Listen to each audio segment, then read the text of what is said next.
Welcome to some Mathas Bounty Hunter. Hope you're excited. As far as opening hand goes, we've got Flooded Strand, and man, yeah, let's go to Mulligan. I'm not super wild about this hand if we don't run into, Dark Confidant. But we don't have a second land, but we'll keep.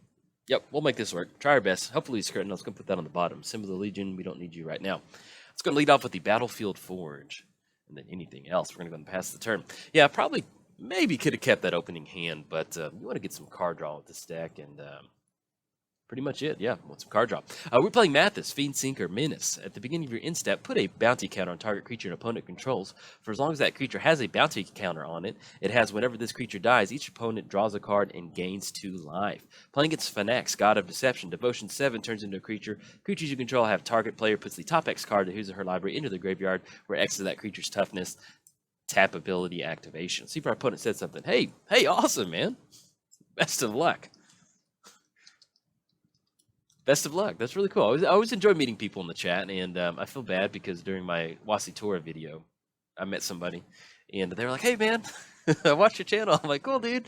And then Wasitora just like I had like the God hand with Wasitora, and I'm just like, "Oh, sorry, buddy. I didn't mean to put the commander beating on you." So once again, buddy, I know I apologized during the actual Wasitora video, but I wanted to apologize again and say, "Hey, I'm sorry to kind of take you out behind the woodshed on that one. It's not a lot of fun, but it happens sometimes."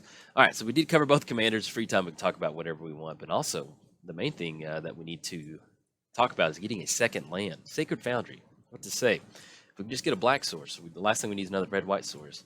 Let's go ahead and go colorless, and then I'm going to click on the Dolmen Gate. There we go. It's going to be colorless, and then that.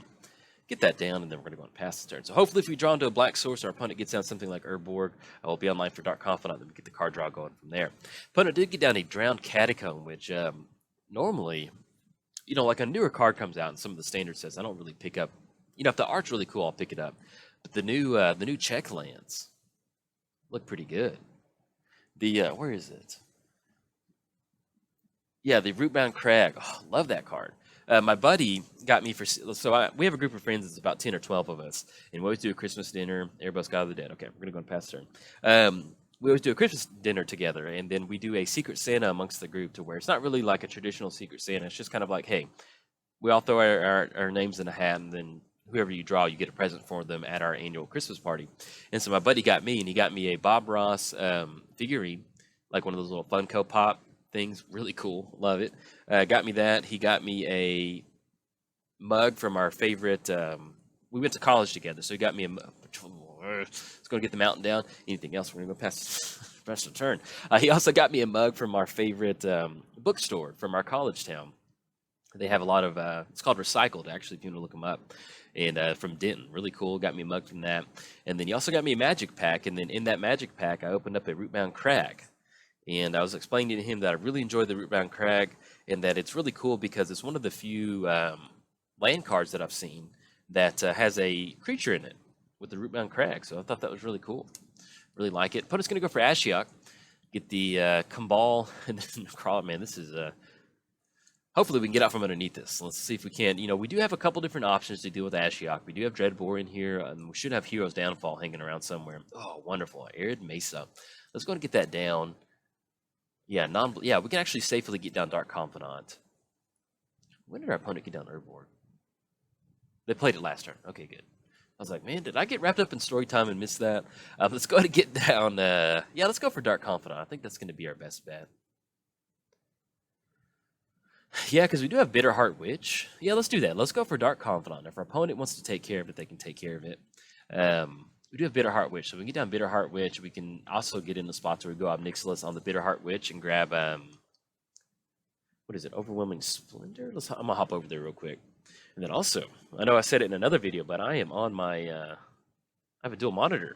Really excited about this, so I can kind of hop over to my deck list. We have Overwhelming Splendor in the deck. So creatures enchanted player controls loses all abilities. They get 1/1, and then they can't activate abilities that aren't mana abilities or loyalty abilities. So we can get that down and hopefully kind of stop the milling action for our opponent. But we do need to deal with Ashiok. Now, as far as Overwhelming Splendor, yeah, mana abilities or loyalty abilities. So they'll still be online for Planeswalkers with that one. I'm pretty sure the way I'm reading that one. But yeah, so Rootbound Crag, that's the dinosaur in there. I really love the the new art for these check lanes. I think they're really cool looking, and yeah, I think I'm gonna pick them up. They're gonna rotate out in standard, so it's gonna be whoa, whew, traumatized. That was brutal. All right, so we're gonna go ahead and click OK on that one. And this is whenever a creature card put a 2/2 zombie onto the battlefield. Exile that card. So we did get half our library exiled. What we can do is we still have Crux of Fate to go for. And sorry, my tea is not at my desk. So I'm kind of doing this weird shuffle over to where I left it. And I have my headset on. Okay, there we go. Now we can talk like normal and resume the video. But yeah, so our opponent got a lot of zombies off of that. So luckily we still have a Crux of Fate. So if we want to draw into another land, hopefully off Dark Confidant, we'll get that down, kind of take care of it, go for the Crux of Fate. Dark Tutelage. Okay, that's not going to be enough. Let's see. So we don't have the land to make for the turn. Our opponent's going to be able to be online for Ashiok the following turn. Let's do this. Yeah, let's go and go for Faithless Looting. Yeah, let's do that. We need to make the land drop. We're going to draw 2 cards, discard 2 cards. Draw into planes in the... Okay, there we go. Let's go ahead and get rid of Dark Tutelage, and then we'll go ahead and dump the planes. Yeah, I'm okay with that. Get the land drop down for the turn, and then do we want to go for Mathas to kind of put a counter on one of those just to draw an additional card, kind of gain a little bit of life? They're going to be swinging in for 18. It's going to be 22 next turn. Puts us down to like 25. We still have the Bitter Heart Witch to go for, but then we also have to watch out for Ashiok. But if they go for the -10 ability, they can really get some stuff going. Let's do this. Let's go for Mathas. So that's going to be red, and then excuse me. There we go. It's going to be white, and then red, and then black. Go for Mathas. Get down Mathas. Get that down, and then I guess technically, if our opponent's going to swing in, we could swing in with Dark Confidant, and either way, we're going to be able to take care of them. So we'll go and push in and kind of stop that, because we'll just still chump block whenever they swing in. We'll swing in at Ashiok. Maybe they don't want to lose one of the zombies, so we're going to go for some sort of Alpha Strike. So we'll swing in with Dark Confidant and Ashiok. Hopefully we can knock it down, but yeah, like I said, if they get a zombie going, that's perfectly fine. And then we'll go and put the Mathas bounty counter on the Undead Alchemist. Little zombie hunter over here. Let's go put it on the Undead Alchemist, and then we're going to go and pass the turn. So we should be able to survive next turn. We did eat a zombie off one of the blocking off Dark Confidant, so they've got 8 out there. That's going to be 16. It's going to be 20 coming across, puts us down to 26. Now, as far as ways to kind of bounce back, if we do rip into Fumigate, that would be one way for us to gain a bunch of life. So that would kind of put us online to kind of bounce back from that. But we can still stabilize. Destroy target non-its controller puts equal to number of cards. All right, so it's going to be 3 in the bin. All right. They're going to get a 2/2 zombie. This is getting a lot of fun. I'm liking it. Because we're technically, it's not good if our opponent gets a -10 on Ashiok, but it's not the end of the world. Especially if we can kind of stabilize maybe with this Crux of Fate. And we just simply won't have enough time to get down Bitter Heart Witch. But we still have the Obnixilis line of play to go for. We can -1 to, or heck, even if we want to, we can just sacrifice the Dolmen's Gate off the Duretti to kind of take care of the Bitter Heart Witch. All right, opponent swinging in. No, excuse me, the Undead Alchemist. That's going to mill our library out. I always forget about Undead Alchemists putting cards into the graveyard. No, they're going to put a bunch of cards over there. So it puts us on basically like a 10-turn clock. Can Mathas get it done in 10? We'll try. We'll see. We can stop the milling, but yeah, that one way that will help us is going for the Bitter Heart Witch and keeping that from happening. But with that Ashiok ticking up every turn, I don't know. We'll see. Opponent gets down our Royal Assassin. Okay. We're going to draw a card. Hopefully it's nothing. It's not overwhelming. Okay. Get the Knight down. And then we draw into Pluto Delta. Let's go ahead and get that down. Get down the Pluto Delta. So at this point right now, let's go ahead and if we can push in at Ashiok. Our opponent might want to leave our Royal Assassin up. So we'll go and do that. We'll go push in at Ashiok. Maybe we can knock down Ashiok a little bit more. Swinging in. And then maybe, if they want to chop block with the zombie, sure, go for it. Maybe they want to leave it up for some reason to kind of make sure they can mill us out. All right, they're going to get the zombie block. Either way, we're going to lose Dark Confidant. Let's go ahead and go for Crux of Fate. Destroy all non-dragon creatures. So that's going to be black, black. Then tap out for one more. We'll go ahead and leave the, there we go. Crux of Fate, destroy all non-dragon creatures. It's going to clear the board out. Leave us at 9 cards in the library. So really, between our card draw, we got Ashiok coming down. It's got Exile 3, puts it at 6. It might be a successful milling on this one. That does happen sometimes. We did make the lane drop for the turn. Anything else? Don't worry, going past the turn. But I may end up going and posting this one up. I don't know. I always enjoy playing against Ashiok whenever they get a mill win. It's one of the, like, I've played enough Magic to where nothing phases me. Nothing really bothers me. You know, if I lose, I lose. You know, obviously there's a lot of stuff on the line. That is a bummer if you lose. But, yeah, let's go ahead and crack the polluted delta in response to that so we don't have to, so that I get a couple card draw. But we have no land. So, but well, actually, this will be a great time for us to kind of see what we have as far as our game plan goes. We still have Damnation, so we can clear that out. We have to worry about Ashiok. Overwhelming Splendor's in the graveyard now. We don't have that to rely on.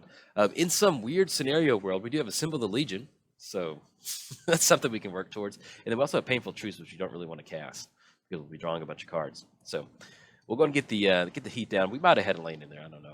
It's hard to keep up the mana base once you get a bunch of milling like that. But yes, so I've got to the point now to where, you know, I don't really mind Magic losses. You know, it is what it is. But playing against Mill. Yeah, man. I went to a Modern tournament one time, and I played against Mill, and I got paired against Mill in the first round. And my opponent milled me out. And it's just kind of one of those, like, kind of do the old net crack, like, all right, just got milled out, start the tournament off. It's off to a great start. So it's kind of one of those, like, I enjoy it, but sometimes it gets you a little bit. All right, so we do have Ob Nixilis to go for. We have 4 cards in the library. Opponent's going to be able to go for Ashiok, and going to be able to mill us out. That was a very traumatized, and then the Undead Alchemist did not help us either. I guess. Yeah, let's just go for Duretti. We'll get Duretti so we can get a front row seat. It's going to be red and then black off the Battlefield Forge. But we'll pass it over our opponent. That way we can get the card draw. And then they'll go for Ashiok for the minus ability. We can sacrifice the Dolmen Gate. Destroy target creature or artifact. So we're going to sacrifice the Dolmen Gate, targeting the... yes. Oh, dang it. I misclicked on that one. All right.